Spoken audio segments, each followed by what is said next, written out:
안녕하십니까. 이영호에 겠습니다. 반갑습니다. 자, 오늘 저랑 같이 그 지출 증명서류에 대한 내용을 살펴보도록 하겠습니다. 우리 교재 16쪽 펴보세요. 자, 우리가 이제 배우는 내용은 세법입니다.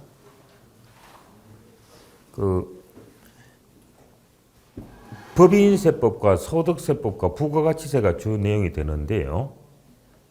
자, 우리가 여러분들 예를 들어서 이 내용은 꼭 필기하셔야 되는데 필요하신 분은 적으세요. 이제 우리가 증빙이라는 것은요, 이 표현 자체가 좀 어려운 말인데 에비던스 쓰죠. 요 놈은 이제 거래 사실을 입증하는 서류죠.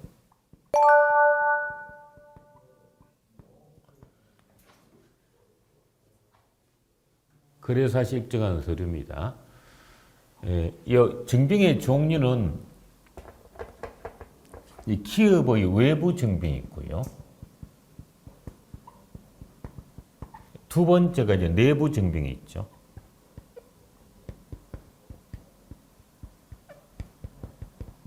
종류가 두 가지입니다.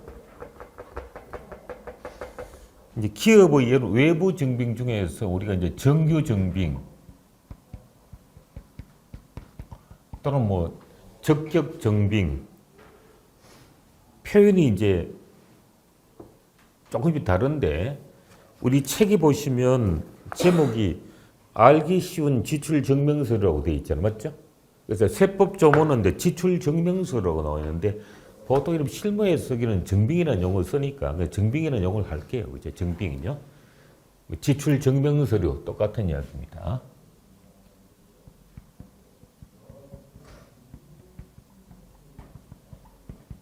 이렇게 된 거죠. 정규 증빙이 여러분 알다시피 네 가지 있죠. 이제 세금 계산서하고 그리고 계산서하고요. 그 다음에 신용카드 매출 전표하고 현금 영수증이죠.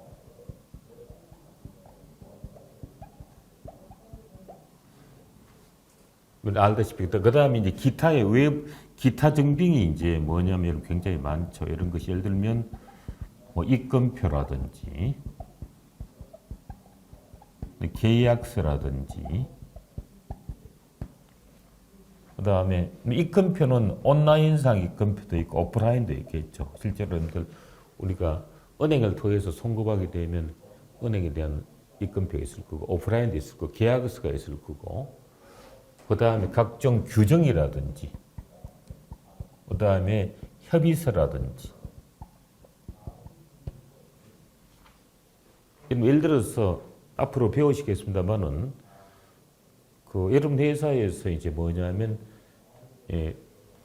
복리후생비에 대해서 만약에 경조사업이 있으면 경조사업에 대해서는 따로 회사 직원들에 대해서는 복리후생비 경조사업의 규정에 따라서 본인의 이제 결혼식이라든지 집안에 애경사 생기면 돈 나가죠.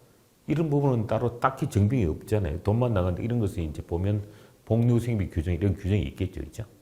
그 협의서 같은 건 노사 협약서 같은 거에 따라서 회사에서 성과급을 준다든 특별 보너를 줄 때 그런 게 되겠죠, 그죠? 그 다음에 이제 의사록이라든지요.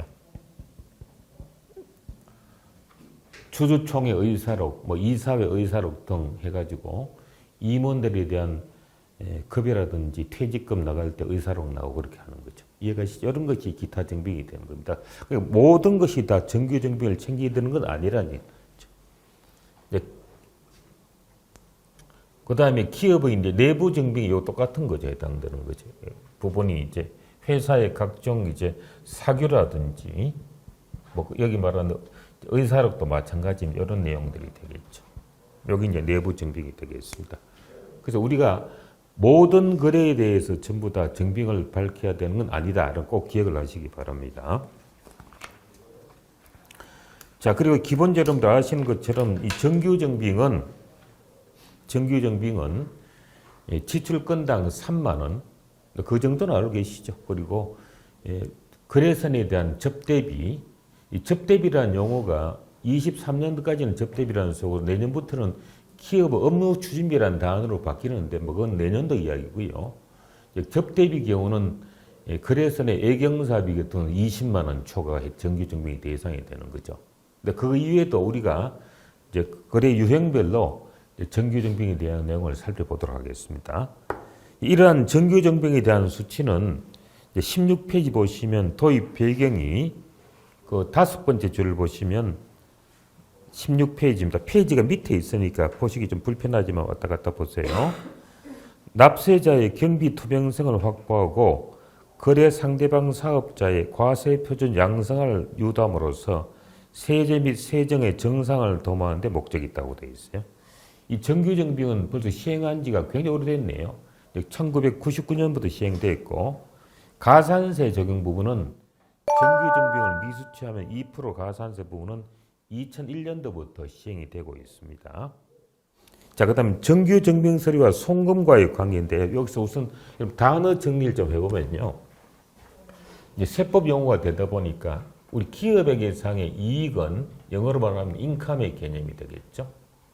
그러면 이제 수익에서 비용을 차감해서 구합니다. 수익은 레버뉴고요. 비용은 익스펜스가 되겠죠. 이렇게요. 근데 세법에서는 이익의 개념은 이제 소득 또는 소득 금액이라고 부르는데 얘는 이제 입금해서 손금을 차감해서 구합니다. 구조 자체가. 그래서 우리가 기업의 비용 개념은 송금이라는 양을 쓰기 때문에 송금으로 인정된다 이 표현 자체는 과세 소득을 줄인다는 뜻입니다. 그 손금에 인정된다는 이야기는 법인세 부담 줄인다는 뜻입니다. 이해하시죠? 그렇게 해서 이해하시면 돼요. 그 세금은 어떻게 계산하면 법인세는 과세 표준의 크기가요. 제로에서 2억이 있고 200억이 있고 3천억이 있는데 세율이 이제 2023년부터 바뀌어가지고 여기는 9%고요. 그 다음에 19%, 여기는 21%, 24%가 세금 이렇게 4단계 누진세를 적용됩니다. 거기다가 추가로 항상 뭐죠? 지방소득세는 법인세에 대해서는 법인세의 10%가 항상 덧붙여져요. 그래서 0.9%, 1.9%, 2.1%, 2.4%가 되는데 대부분 회사는 매출의 크기에 관계없이 과표에 따른 거니까 요 구간 2억에서 200억 구간이 대부분 많을 거예요. 뭐 여러분들 지금 우리 회사 매출액이 만약에 2천억이라더라도 비용을 빼면 이익금이 나오잖아요. 맞죠? 이해가세요? 그래서 세율은 대부분 요 구간이 많아요. 이게 20.9%가 많은데 쉽게 말하면 여러분 이런 이야기죠.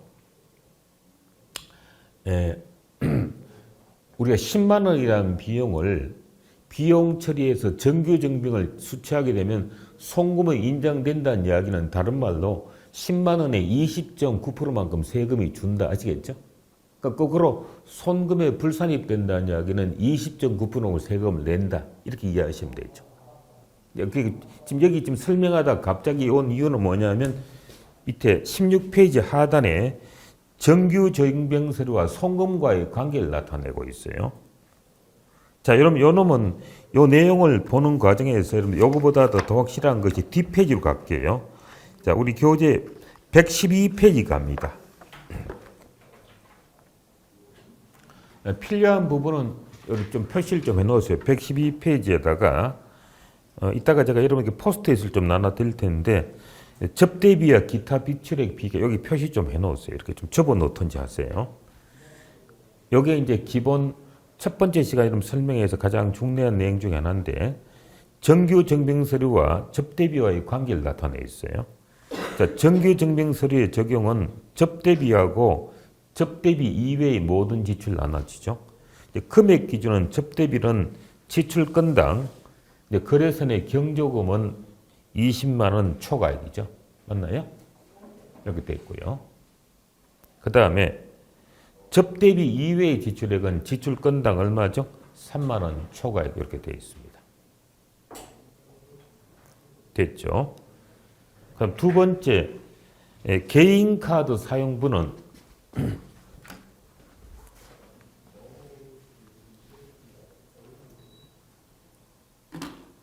개인 카드 사용분은 접대비의 경우는 손금에 불산입합니다. 다시 말합니다. 여러분 그럴 일도 없겠지만 회사에서 임원이라든지 아니면 이제 격리 담당 그 팀장이라든지 팀장이 접대비를 자시 개인 카드로 사용하게 되면 회계처를 접대비 처리하더라도 송금에 뭐 한다는 얘기죠? 불산입합니다.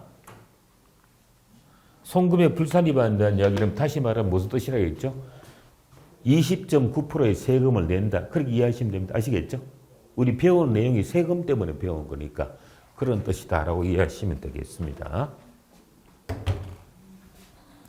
그 다음에 접대비 이외의 지출액은 업무와 관련된 지출인 경우는 손금으로 인정을 해줘요. 그다음 여기서 문제가 요거예요.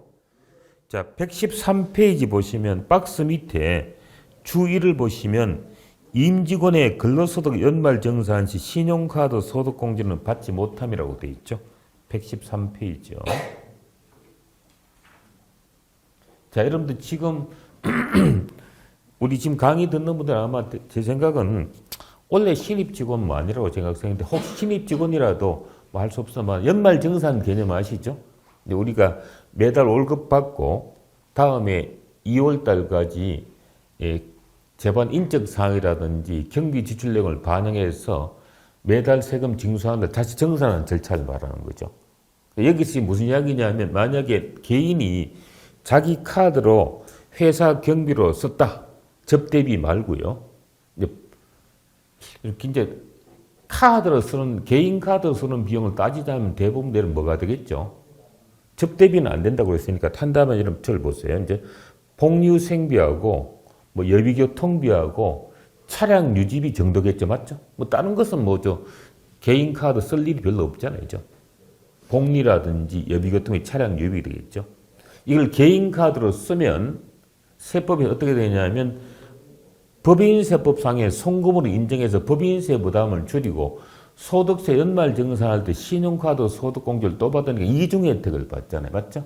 그 이중 혜택을 못 받게 하기 위해서 회사 경비로 처리한 금액은 연말정산 시 소득공제를 못 받는다라고 되어 있습니다. 이해가시죠? 그래서 이것 때문에 여러분 회사에서는 아마 정책적으로 회사의 총무팀이나 인사팀에서 아예 정했을 겁니다. 이중 혜택을 못 받기 위해서 아예 뭐죠? 개인 카드는 회사비 쓰지 못한다고 딱 막아놨을 거예요. 아시겠죠? 그거는 세법상에 되는데 왜 그렇게 하냐면 그렇게 해버리면 개인이 연말정산에 공제를 이중 혜택 받으니까 이중 혜택을 나중에 문제가 생기면 세무서에서 회사한테 책임을 물으니까 이제 책임을 안 지기 위해서 여러분 다 그렇게 할 겁니다. 여러분 입사한 지 얼마 안 됐다 하더라도 이렇게 회사 분위기 보시면 대부분 다가 뭐죠? 카드 쓰더라도 카드 부분은 법인 카드 쓰지 개인 카드 안 씁니다. 알겠죠? 이해가세요? 그 이유는 세법상이 안 된다는 뜻이 아니고 하게 되면 인사총무 담당자가 일일이 다 그걸 찾아가지고 연말정산세 뺄 수 없잖아. 맞죠? 제 말 무슨 말 아시겠죠? 연말정산을 한번 해보신 분들은 모르겠는데 원래 신입하신 분들은 못 해볼지 모르겠는데 연말정산하게 되면 국세청에서 자료 원고 중에서는 신용카드 토탈 나오지 개인별로 안 나와요. 개별 내역으로 안 나오니까 쓴 자기 자신도 잘 모를 거예요. 예를 들어서 만약에 오늘 4월 6일 날에 여러분들 예를 들어서 영업 담당 1팀장이 자기 개인 카드를 회식했다고 쳐요.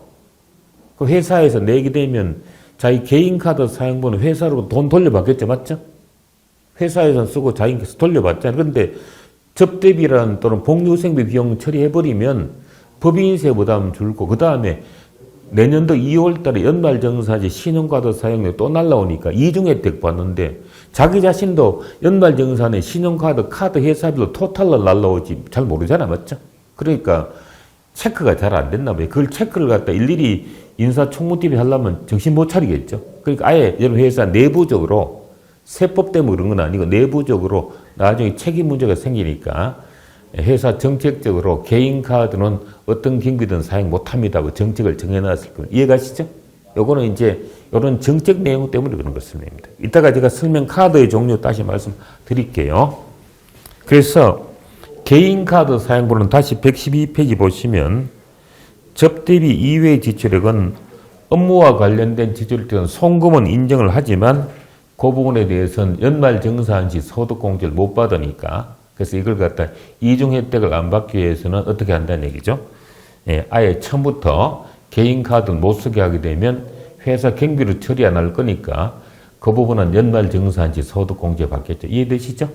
자, 그 다음에 세 번째 왼쪽에 112페이지 보시면 요즘은 잘 없습니다만 위장 가맹점, 다른 가맹점 명의 사용분은 접대비는 손금에 불산입하고 접대비 이외에 부인합니다. 요즘 잘 없어요. 뭐 내가 예를 들어서 A 가맹점을 썼는데 결제를 나와주고 엉뚱하게 B 가맹점이다. 이런 거 인정 안 한다는 얘기죠.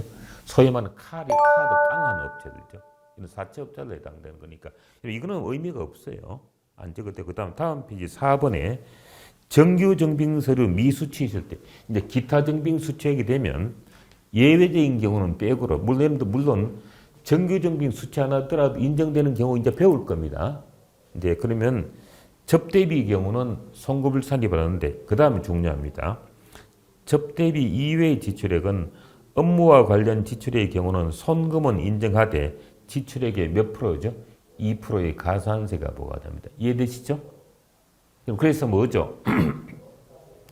정규 정빙서류과 송금과의 관계인데 우리가 복류생비라든지 여비교통비, 차량 유비 등을 정규 정빙 이외의 다른 정빙을 받았다.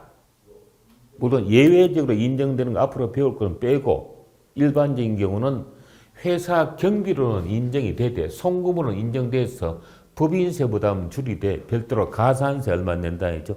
2% 아시겠죠? 그럼 지방소득세가 0.2% 붙으니까 2.2% 세금 낸다. 이해가시나요? 그 둘과의 관계를 말합니다. 그러니까 접대비 이외의 기타 지출액에 대해서는 정규 정빙을 안 쓰더라도 송금은 인정된다. 됐나요? 네, 그 내용이 제일 중요한 부분. 그래서 이거 112, 113페이지가 좀 중요한 내용입니다. 그래서 다시 16페이지 한번 돌아보세요. 하단에 2번입니다.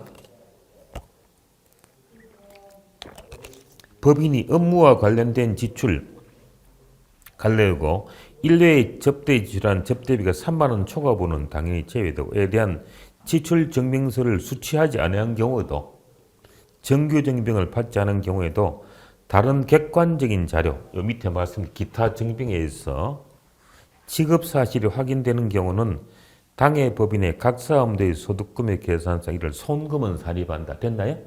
그 대신에 가산세 매긴다는 얘기죠. 밑에 그 다음에 갈열고 법인세과하고 어쩌고저쩌고 나와 있죠. 요거는 이제 국세청의 해석의 예규라고 부릅니다. 우리가 이제 세법을 배우는 내용은 법률과 시행령과 시행규칙이 세법이에요. 우리 이제 법조문인데 그 밑에 해석이 권한 있는 자가 법을 해석을 내린 것이 뭐냐면 국세청에 내린 그 종류가 기본 통칙이라는 것이 있고요. 집행기준이라는 것이 있고 예규라는 것이 있습니다. 여러분 우리가 이 강의 듣는 분들은 뭐 이런 경험이 좀 들으시가 이 단어 처음 들을지 모르는데 예규가 뭐냐면 특정 질의에 대한 회신 내용이 여기에 예규예요. 그 전문가나 여러분 회사의 납세자인 기업체 실무자가 국세청에 질문하죠. 그 답변 받은 것을 예규로. 예규 번호는 문서 번호입니다. 이건 종류에 따라 다르니까 국세청의 기관 부서의 종류에 따라 이 문서 번호는 뭐 정해진 건 아니고 이런 거 예규라고 부르고요. 기본 통칙과 집행 기준은 뭐냐면 과거에 나온 예규를 갖다 정리해서 다시 국세청에 발표한 것이 집행 기준입니다. 똑같은 해석이 이해가시죠?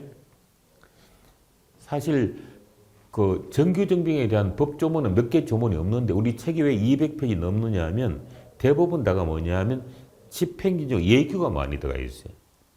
그래서 우리가 실무자들은 아무리 경험이 적더라도 집행기준하고 예규는 이해하셔야 됩니다. 아시겠죠? 앞으로 나올 거예요. 비유를 한다면 이런 뜻을 비유하면 되죠.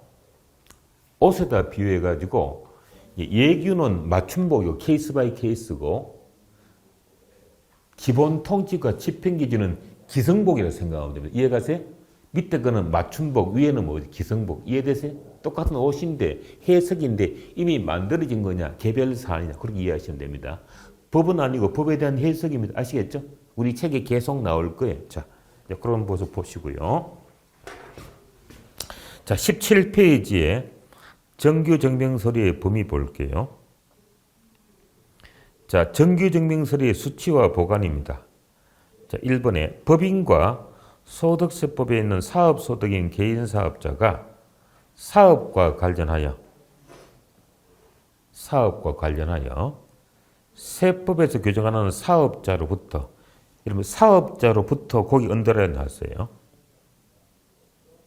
사업자로부터 그 다음에 재화나 용역을 공급받고 거기도 언더라인 나왔어요. 재화나 용역을 공급받고 언더라인 나시죠. 사업자로부터 재화나 용역을 공급받고 대가를 지급하는 경우는 다음 각호의 은하에 해당되는 증명서로 이하 제가 표현을 정규 증명서라고 했습니다. 받아서 법 소정의 기한까지 보관하여야 한다고 되어 있어요.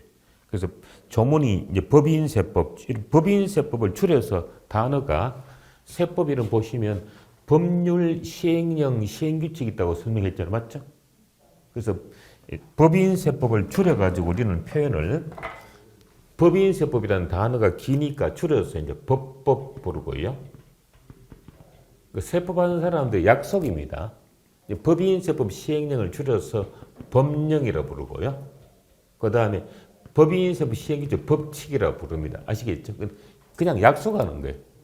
조문 표시할 때 조문이 있고 그 다음에 항이 있는데 항은 동그라미로 표시하고 그 다음에 호가 있는데 호는 그냥 1, 2, 3으로 표시하고 목이란 조문은 가나다라 표시합니다. 이 안에 이제 위계 질서를 말합니다. 조항 호목이 있습니다. 아시겠죠? 이야기 처음 들어보시지만 그래서 여기 조문 보니까 법인세법 이 S자 둘은 조문 표시죠. 제 116조 동그라미 1이니까 1항이라는 표현이겠죠. 이해가시나요? 그러니까 안에 질서가 이제 항호를 설명할 때 항을 동그라미하고 호를 동그라미 없이 표시합니다. 이해가시죠? 별 내용 아니에요. 그냥 그렇게 약속한 거예요. 자, 이제 그 내용은 정규증명서 1항이 신용카드 전표고 동그라미 2항이 현금 영수증이고 동그라미 3항이 생계산서가 동그라미 4번이 계산서입니다. 됐죠? 우리 알고 있는 거죠? 맞죠? 자, 여기에서 정규증명에 대한 요건이죠. 자, 거기에 위에 설명의 네 번째 줄에 법 소정의 기한까지 보관해야 된다고 나와 있죠. 자, 그거 설명할게. 자, 우선 여러분 여기서 제가 이제 빨간 거 적을게요. 이 정규증명은 무조건 챙겨야 되는 것이 아니라 자, 중요합니다. 판서를 보세요. 정규증명은 중요한 것이 뭐냐면 거래 당시에 거래 상대방이 누구냐 하면 상대방이 사업자고요. 두 번째가 해당 거래가 뭐냐면 재화 또는 용역의 공고입니다. 이게 가장 중요한 거예요. 이게 둘이 뭐죠? 필요 충분 조건입니다. 상대방이 사업자고 두 번째 재화 또는 용역의 공고입니다. 따라서 상대방이 사업자가 아니거나 여러분 사업자 아니면 순수한 개인이 있을 수 있죠. 여러분들 법인도 개인하고 거래할 수 있죠. 맞죠? 그럴 때는 돈이 3만 원 초과 나가더라도 정규증명 수지 대상이 아닌 거예요. 알겠죠? 두 번째 상대방 이럴 수 있잖아요. 여러분 회사에서 우리 법인이 땅을 갖다 자 예를 들어서 충청도 진천에 있는 땅을 갖다가 50억 땅을 사는데 땅주인이 김갑동이라는 개인이에요. 개인은 정규증명 생계산서나 계산서나 신용카드 전편 현금도 그럴 수가 없잖아요. 맞죠? 이해가세요? 그러면 그 사람하고 거래할 때는 뭐죠? 이게 다른 거죠? 계약서라든지 입금표 이런 걸로 가름하는 거 이해가시죠? 그러니까 모든 거래가 다 정규증명은 아니라는 것을 꼭 기억을 하셔야 돼요. 두 번째가 상대방이 사업자 하더라도 거래 자체가 재화 또는 용역 거래면요. 재화 또는 용역 거래가 해당되는 경우에요. 그러니까 앞으로 배울 건데 재화 또는 용역 거래라는 표현이 굉장히 중요한 거예요. 그 재화 또는 용역 거래가 아니면 정규증빙의 대상이 아닙니다. 아시겠죠? 그러면 재화 또는 용역의 공급이 뭐냐면 제외, 이따가 배울 건데 여기 제외들은 가장 대표적인 예가 뭐냐면 어떤 경우냐면 위약금이라든지 배상금이라든지 그 다음에 유가증권 같은 경우는 일단은 뭐죠? 제외가 돼요. 재화나 용역으로 보지 않습니다.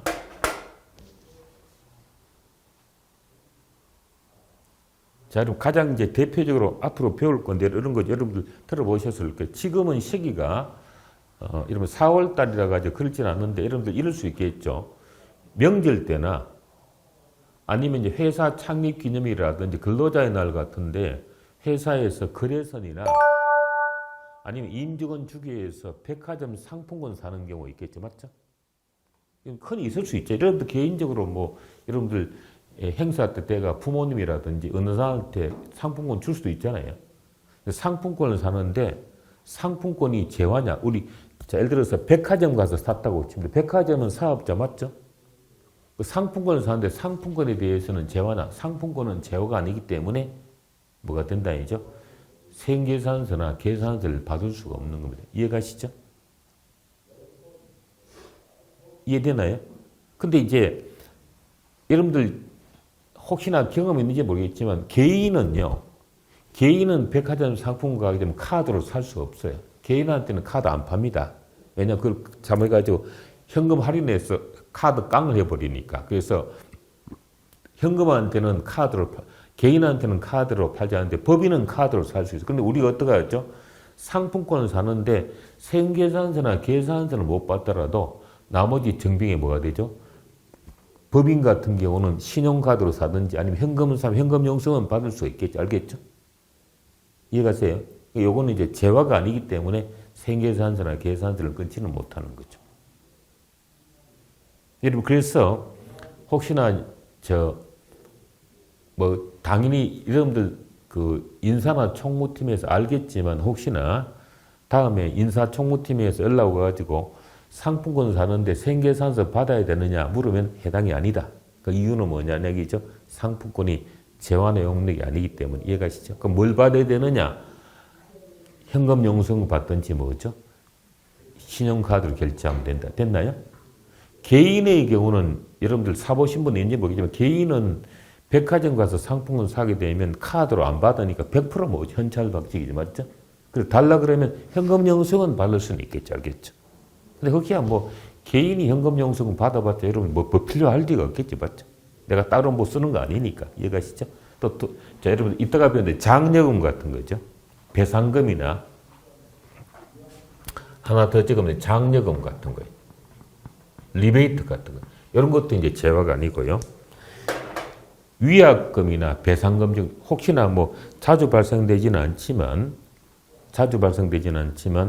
회사에서 어떤 일을 하다가 상대방한테 피해를 끼치면 회사 돈으로 배상금 줄 수가 있죠. 맞죠?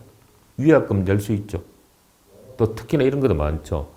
그 법인이 예를 들어서 그 물건을 갖다 납품을 했는데 3월 말까지 납품해야 되는데 늦어가서 오늘 4월 6일 날 납품했다. 일주일 늦었죠? 그럼 상대방이 그냥 받아주면 관계가 없는데 일주일치의 페널티를 매긴다. 있을 수 있습니다. 그럼 영업부서에서 납품한 회사한테 페널티를 갖다 500만 원 내는데 정병이 있느냐? 그 돈 내고 만다. 알겠죠? 굳이 이제 따진다면 뭐죠? 협약서라도 이런 걸로 따진다. 알겠죠? 그렇게 내용이 된다. 요 부분이 가장 중요해. 정규증빙은 상대방이 사업자고 해당 거래가 재화 또는 용역 거래다. 됐죠? 자, 그 다음 두 번째. 정규증빙의 보관기한은 이런 뭐죠? 밑에 그 네 번째 줄에 법소정의 기한까지 보관해야 된다는 표현이 있죠. 들리나요? 법소정 기한 있죠? 법소정의 기한이 뭐냐면 여러분들 혹시 아는가 보네. 모든 증빙의 보관기한 5년입니다. 근데 5년인데 언제부터 오냐면 법인세 신고일로부터 5년이 돼요. 자, 여러분들 알다시피 이번에 2022년도 자 지금이 4월달이지만 여러분 아마 그 지난 3월달에 여러분들이 직접 하지는 않았지만 여러분들 세무팀에서 법인세 신고 준비한다고 왔다 갔다 그리고 막 복잡게 하는 거 보신 적이 눈으로 다 보셨죠, 맞죠? 뭐 여러분 아니지만 여러분들 선임자 중에 누가 회계사, 세무사 와가지고 협의하고 법인세 신고한다고 자료 준비한 거 보셨을 거예요. 22년도 1월 1일부터 12월 30일까지 부원이 된 법인세 신고를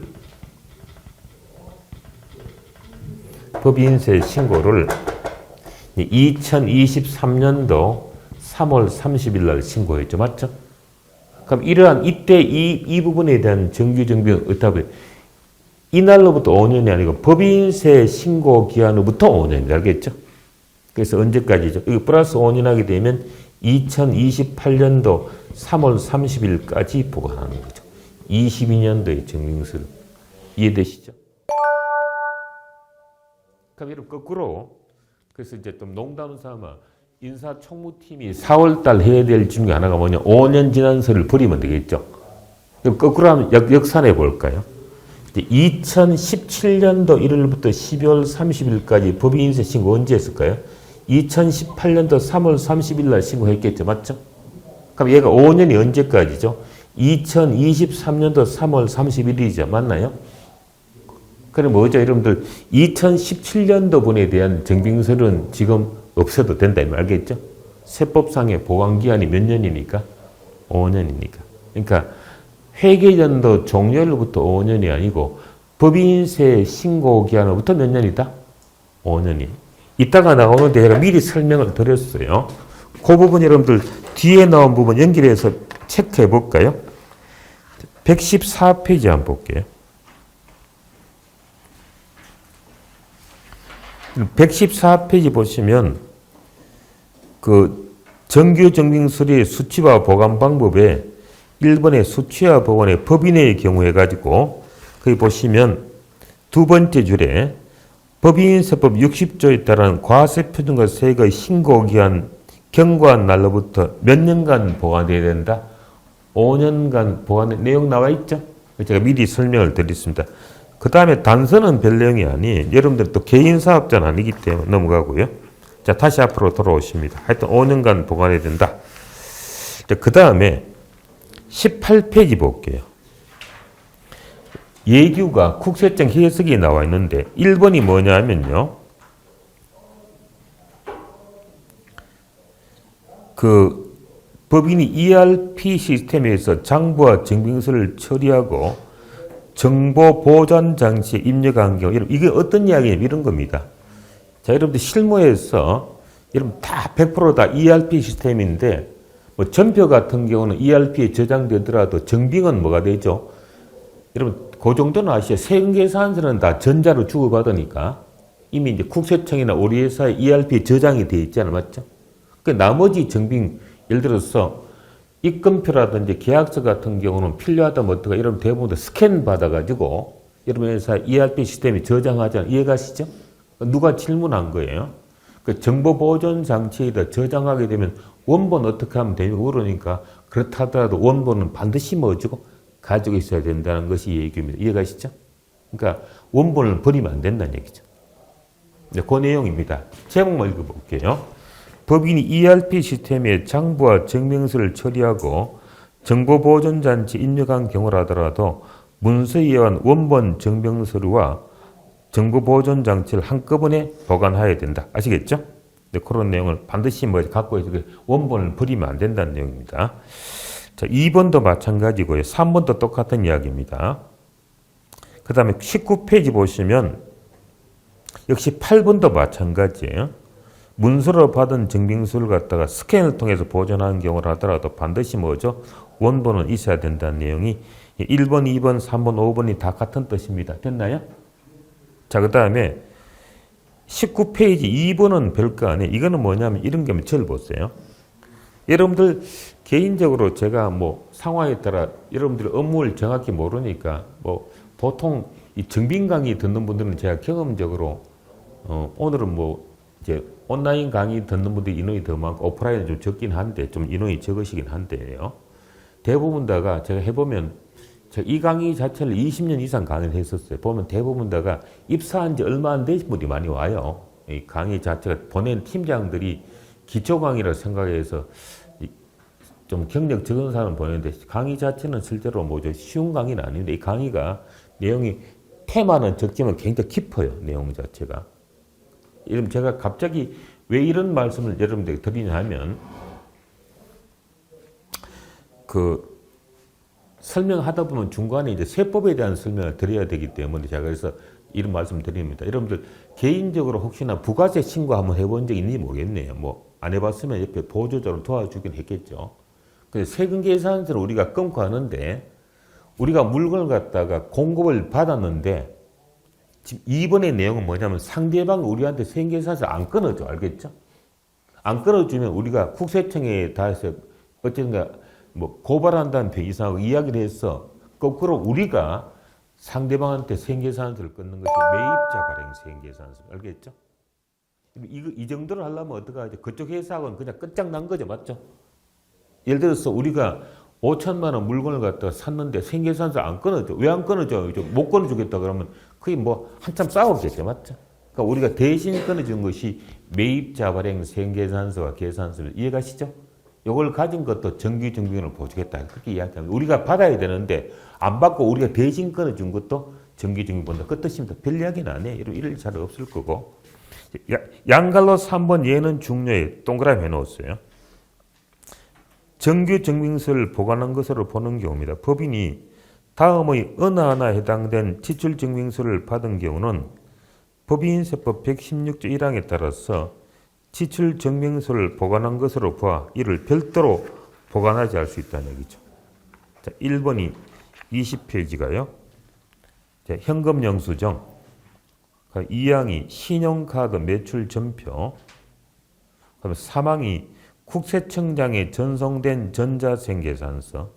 4항이 국세청장에 전송된 전자계산서입니다. 제가 금방도 이야기 드린 것처럼 여러분들 법인은 이따가 배울 거예요. 법인은 100% 뭐죠? 전자입니다. 알겠죠? 여러분들 개인적으로 뭐 발행해 보신 분 있겠지만 앞으로 또 안 했으면 해볼 기회가 있을 거예요. 전자로 생계산서를 끊거나 봤는데 이따가 배울 거예요. 개인은요. 개인 사업자는 일부는 종이로 끊어. 알겠죠? 전자가 없어요. 이거 따로 배울 겁니다. 그러니까 전자생계산서를 주고받으면 따로 보관 안 하고 그냥 국세청에 저장되어 있으니까 그걸로 따로 증빙 보관할 필요 없다는 뜻입니다. 됐나요? 그 다음 2번은 뭐냐면 신용카드 전표예요. 자, 여러분 여기서 자, 적어보세요. 이따가 이제 법인카드 다시 설명할 건데요. 신용카드로 결제를 하게 되면 어떻게 하죠? 이게 여러분들 신용카드 결제하게 되면 우리가 현업, 요즘은 어떻게 하죠? 대부분 다가 회계처를 갖다가 격리에서 하지 않고 현업부서에서 다 하거나 알겠죠? 영업에 관련 영업부서에서. 여러분 어느 부서 가다 보면 여러분 회사에서 뭐죠? 그 내근직으로 행정 업무 보는 담당자가 다 있어요. 그 사람들이 회계 처리한다면 예를 들어서 영업부서에서 물건을 팔면 여러분 가장 분기가 어떻게 되죠? 차변의 외상매출금 대비는 매출에 대한 분기를 잡잖아요. 이 분기는 여러분 이 정도 회사들은 여러분들이 하는 거 아니거든요. 어디서 한다는 얘기죠? 영업에서 한단 말이죠. 하듯이 영업부서에서 경비 쓰면 경비도 영업부서 담당자가 입력을 하겠죠. 이해가세요? 격리가 다 하진 않아요. 여러분 대부분 다 ERP 시스템이 그렇게 하는데요. 여기 설명은 뭐냐 하면 신용카드 전표를 쓰게 되면 우리가 붕괴를 해야 되잖아요. 맞죠? 예를 들어서 자 어저께요. 영업부서에서 팀 내 회식을 했다고 쳐요. 그 회식을 하게 되면 회계처리 회식에서 60만 원 카드 썼으면 오늘 와서라도 전표 넣으면 차변에 복류생비 60만 원 잡고 신용카드는 돈이 나간 거 아니니까 다음 달 나가잖아요. 맞죠? 미지급금 하려면 뭐 전표가 있어야 될 거 아니겠어요? 맞죠? 그럼 당연히 뭐죠? 세법에서는 신용카드 전표는 없어도 된다는데 우리가 회계 처리하려면 전표는 당연히 있어야 되겠죠. 맞죠? 여러분들 지금 아마 실무에서